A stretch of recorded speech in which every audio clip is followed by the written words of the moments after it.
L'annonce par Peugeot de la fermeture du site d'Aulnay rappelle aux nordistes un précédent douloureux, celui de Renault Vilvoorde.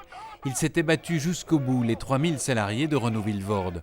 Parmi eux, reconnaissable à son chapeau particulier, un des leaders de ce combat, André Fontaine. Il avait 48 ans à l'époque, il en a 62 aujourd'hui.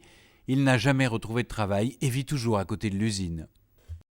J'ai suivi 2 ans de formation comme infographiste et après ces 2 ans, il s'est avéré que j'étais beaucoup trop âgé pour pouvoir postuler à un travail.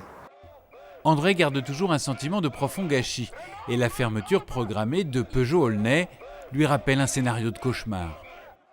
On voit une entreprise qui fait des bénéfices, qui tourne à plein rendement, qui reçoit des subsides du gouvernement et puis aujourd'hui qui vient annoncer brutalement qu'on va licencier parce qu'il y a un manque de bénéfices. Moi je regrette, moi je ne suis pas d'accord avec ça.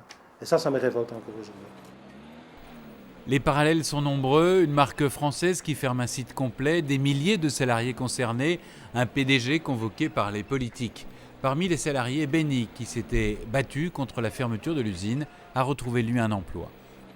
C'est jamais facile de trouver du travail, il faut se lancer dedans. Mais moi je l'ai fait, j'ai fait ce que je devais faire et je suis arrivé, parvenu à faire ce que je voulais. Vous avez eu de la chance à votre avis ?